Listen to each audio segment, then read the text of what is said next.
Two sisters were sleeping over at their friend's house. Lena Stillinger was 11. Her sister Ina was 8. They had been invited by Catherine Moore, whose family lived in a white frame house on the east side of Villisca, Iowa, a small, quiet town in the farmland of the southwest corner of the state. The families had attended a Children's Day service at the Presbyterian Church that evening. It was a Sunday in June. The girls would stay the night, and their parents would collect them in the morning. The most ordinary arrangement in the world. By morning, all 8 people inside the house were dead. Josiah and Sarah Moore, their 4 children. Herman, 11. Catherine, 10. Boyd, 7. Paul, 5, and Lena, and Ina Stillinger. All beaten in their beds with the blunt end of an axe that belonged to the Moore family. The weapon was found leaning against a wall in the downstairs room where the Stillinger sisters had been sleeping. The killer had used the family's own tool and left it behind when he was done. And here is the moment the case died. Not when the killer swung the axe, but when the town opened the front door. By the time the bodies were discovered, the next morning word had spread through Villisca with the speed that only a small town in 1912 could produce. Neighbors came, then more neighbors, then strangers.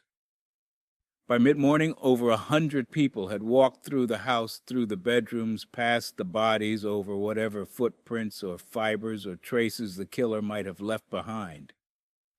Objects were moved. Surfaces were touched. One person reportedly took a fragment of Josiah Moore's skull as a souvenir. Bloodhounds were eventually brought in. They found nothing because there was nothing left for them to find. The crime scene had been erased not by the killer, but by the community in a matter of hours, out of nothing more sinister than curiosity. I should be honest about the instinct to blame those people because it is the easy move and it is not entirely fair. In 1912, the idea of a crime scene as a protected space sealed, documented, photographed before anyone touches it barely existed. There was no yellow tape.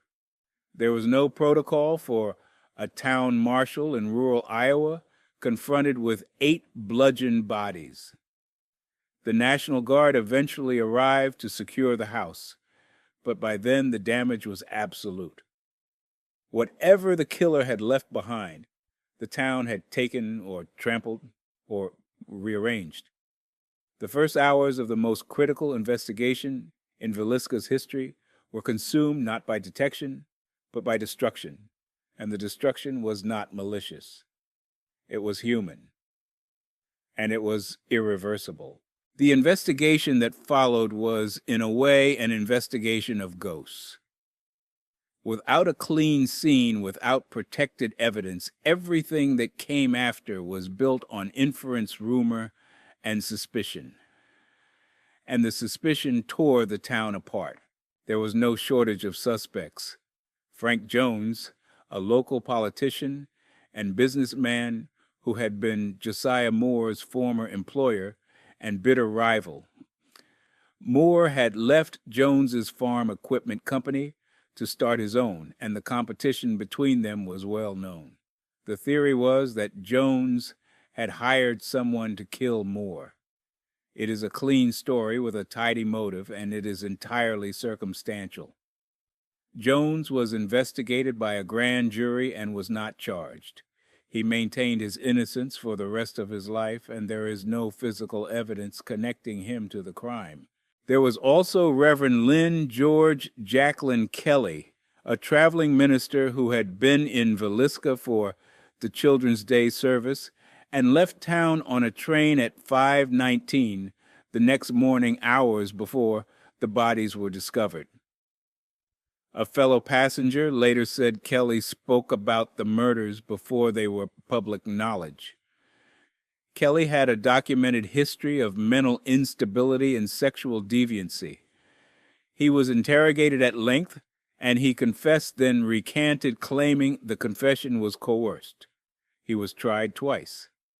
The first trial ended in a hung jury. The second ended in acquittal. And I have to be as careful with Kelly as with every other suspect in this series, because a coerced confession from a mentally unstable man in 1912 is not the kind of evidence I am willing to treat as proof. His confession included details that could have come from the newspapers, which had been printing lurid accounts for days. His small stature made some investigators doubt he could have committed the physical act. But he was in town, he left early, and someone on a train says he knew too much. That is a shape, not a verdict. There was also a broader pattern, and this is the detail I want you to hold, because it is the one most people miss. In the years surrounding the Villisca murders, a series of strikingly similar axe murders occurred across the Midwest, in Colorado Springs, in Ellsworth, and Paola, Kansas, and other small towns along railroad lines. In each case, the victims were killed in their beds. In each case, windows and mirrors were covered. In each case, the killer used a weapon found at the scene. The researchers who have studied these cases, most notably Bill James and Rachel McCarthy, James, have argued convincingly that a single traveling killer moving along the railroads may have been responsible for dozens of murders across multiple states. If they are right, then the Villisca axe murders were not a local crime at all. And every local suspect, Jones, Kelly, all of them, was a distraction.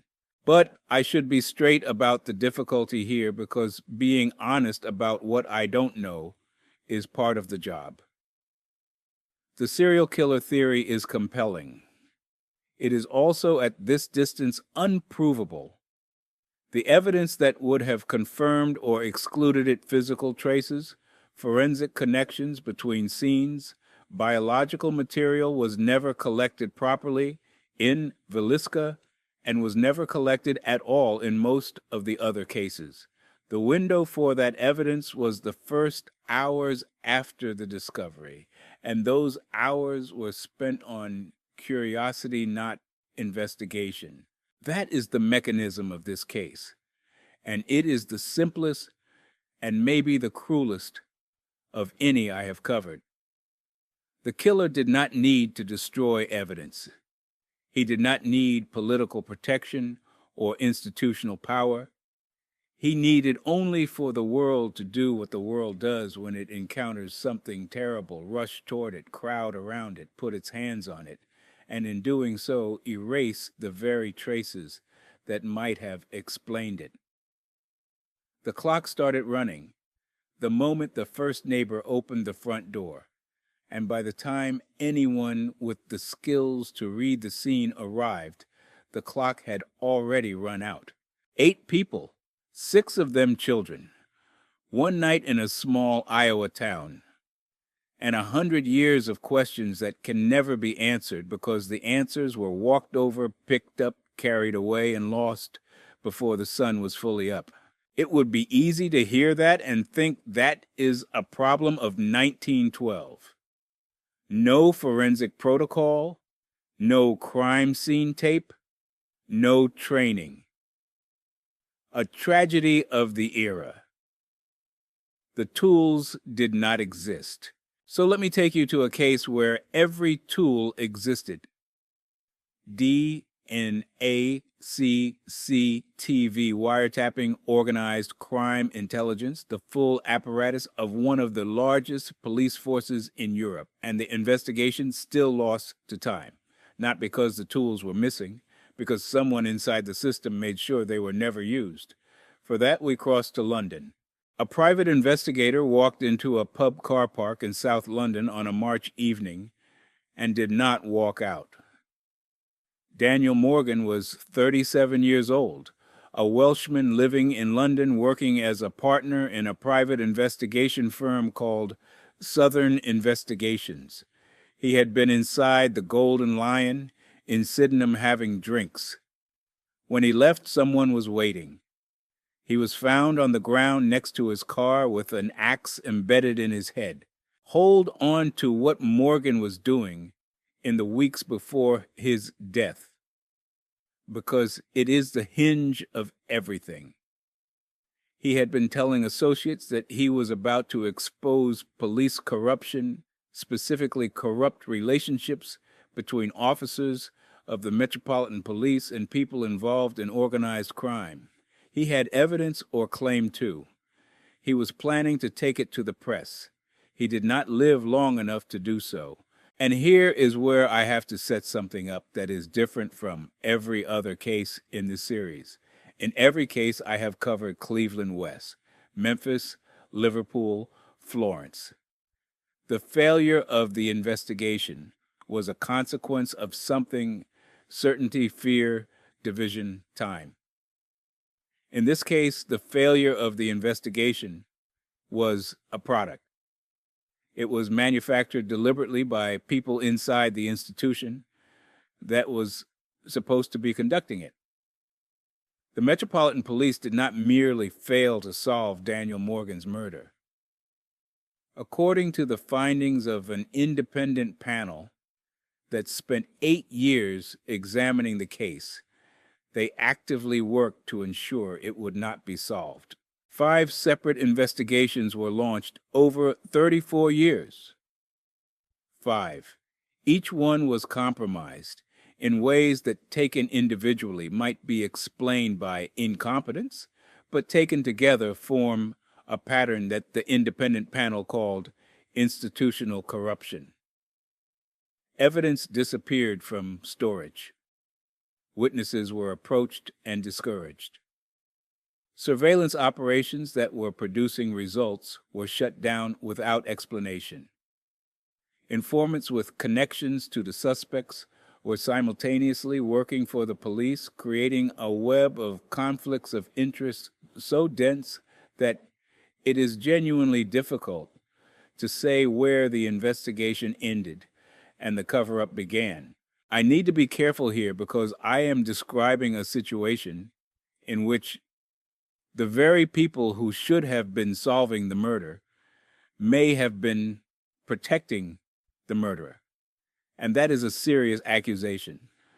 So let me tell you what the Daniel Morgan Independent Panel, which was established by the Home Secretary, staffed by senior legal and policing experts, and given access to over 1 million documents, actually concluded.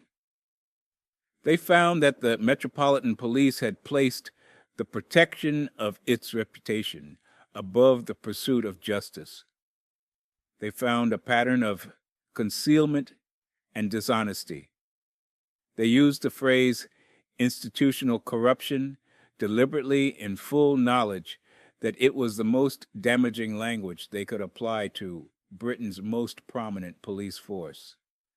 And they said plainly that the corruption was not limited to individual officers. It was embedded in the culture of the institution itself. No one has ever been convicted of Daniel Morgan's murder. Not one person. Despite 5 investigations, despite millions of pounds spent, despite the fact that the suspects were identified early and the motive was apparent from the start. The case did not go cold because it was difficult.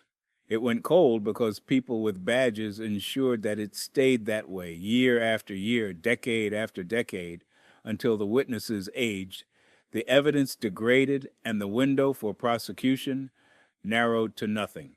And I want to be honest about the hardest part of this case because it is the part that sits most uncomfortably with everything I believe about how these stories should be told. In most of the cases I cover, I can tell you that the system failed, that it was too slow, too distracted, too certain. But failure implies an attempt. What the Morgan case shows is something worse than failure. It shows a system that succeeded at the wrong thing. The Metropolitan Police did not fail to solve this murder. They succeeded in burying it. They ran the clock not passively, not through inattention, but actively, strategically, for 34 years, until time had done what no killer could. It made justice impossible. Daniel Morgan's family, his brother Alistair in particular, fought for those 34 years. They petitioned, they campaigned, they kept the case alive when the institution wanted it dead. The independent panel was their victory. The findings were their vindication. And the fact that no one has ever been convicted despite all of it is the cruelest possible proof that the strategy worked. You do not need to silence witnesses if you can simply outlast them. You do not need to destroy evidence if you can wait for it to degrade on its own. All you need is time and the power to ensure that time is on your side. Johnson here, last pause. This is the heaviest of the three, and it is the one that has stayed with me longest because it is the one where time did not merely erode the evidence. It erased the people at the center of it. Subscribe and bell. They are genuinely how these get made. Now, let me take you to Australia. In Villisca, time was measured in hours, 100 curious neighbors walking through a crime scene before anyone could stop them. In London, time was measured in years, a police force running the clock on its own investigation. The last case measures time in decades, and its cruelty is the simplest of the three. 3 children left for the beach one morning. They did not come back. And for nearly 60 years, a country has been waiting. And the waiting itself has become the story. 3 children left their house on a hot January morning to take a bus to the beach. Jane was 9. Arna was 7. Grant was 4. They had made the trip before Glenelg Beach was a familiar place. A short bus ride from their home in the Adelaide suburb of Somerton Park, and their mother Nancy had let them go on their own because it was a different era and a different country, and children went to the beach alone. It was Australia Day, a public holiday, and the beach would be crowded. The children arrived at the beach around 10 in the morning. Witnesses saw them playing in the sun. Witnesses also saw them with a man, tall, thin, blond, his face tanned. They appeared comfortable with him. They were laughing. The man bought them a meat pie. He was not someone the children's parents knew. When the children did not return on the noon bus as planned, Nancy Beaumont went to the bus stop to meet the next one. They were not on it. She went to the beach. They were not there. She called the police. And from that moment, nothing. Jane, Arna, and Grant Beaumont have never been found. No trace of them, no clothing, no remains. No physical evidence of any kind has ever been recovered. Their disappearance became the largest police investigation in Australian history, and it produced no answers. Not a partial answer. Not a likely theory confirmed by evidence. Nothing.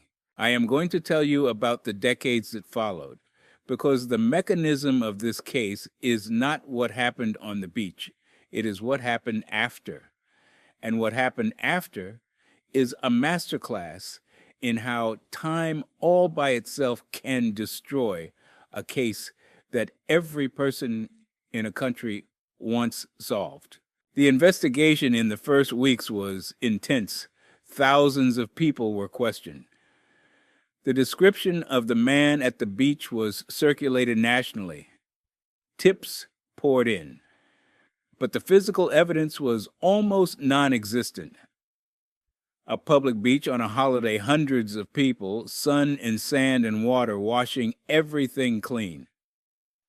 The man was seen. The man was described. The man was never identified. And from the very first day, the investigation was running a race against time that it could not win, because every day that passed without a physical lead was a day that the memories of witnesses faded, the details blurred, and the description of a tall blond man at a crowded beach became a little less useful. The suspects accumulated over the decades, the way sediment accumulates in a river slowly, steadily, without resolution. Bevan Spencer von Einem, a convicted child killer, was investigated and never conclusively linked. A man named Arthur Stanley Brown, whose own grandchildren accused him of abuse, was named by some investigators as a strong suspect. He died before the case reached any formal conclusion.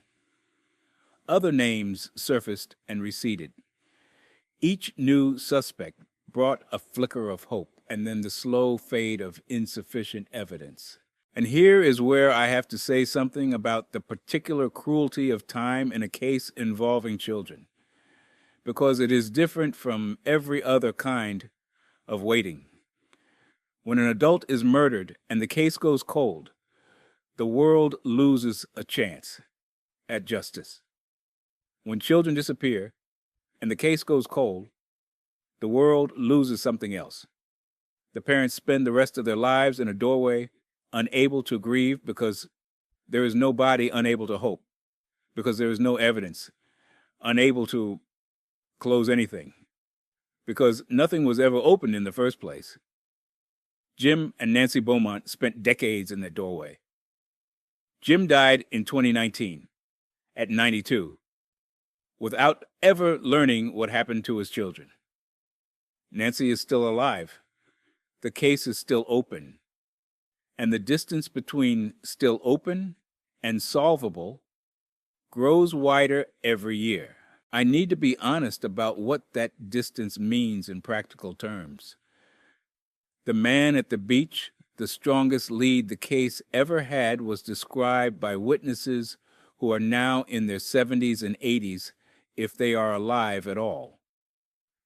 Physical evidence that might have been collected at the beach in 1966 was never collected because the technology to process it did not exist, and because no one knew on that first day that this was a crime rather than a late return.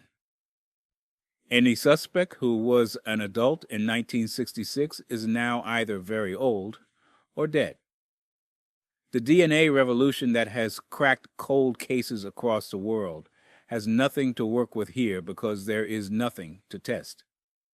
Time has not merely made this case difficult. It has made it in all practical terms impossible.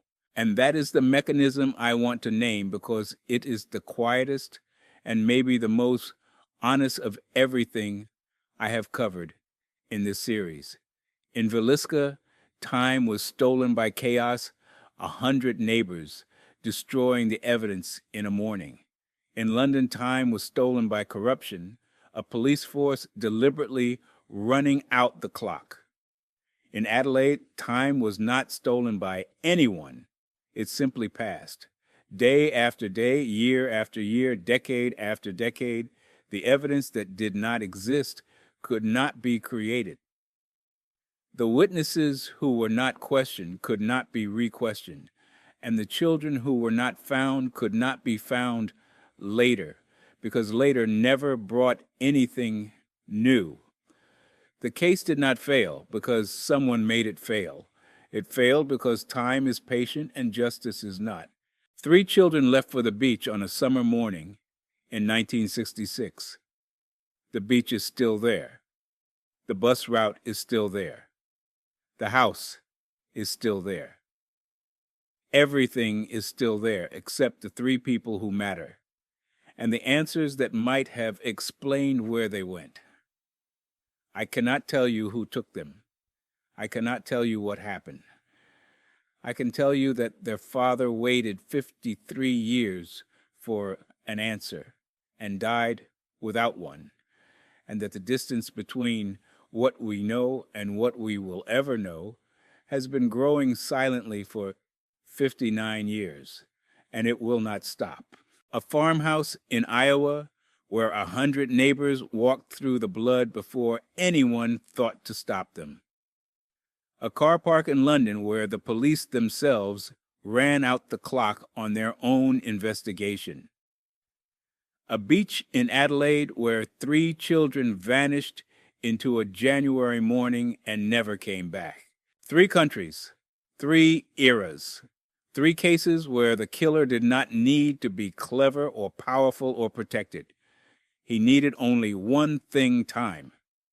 In Villisca, time was measured in hours and destroyed by accident.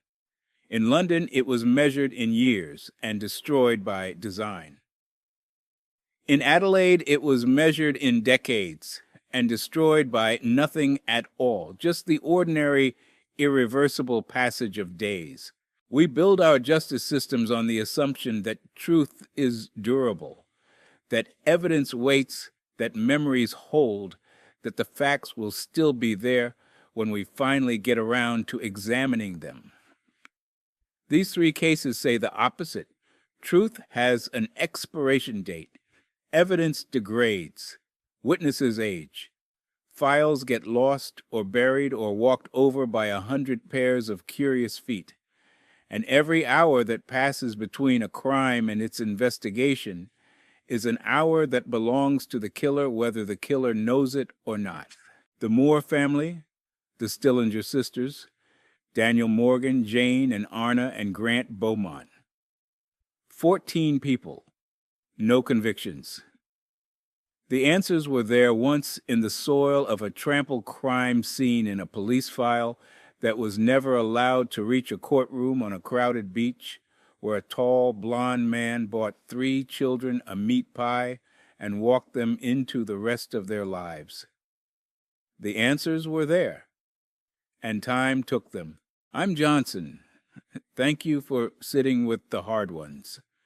I'll see you on the next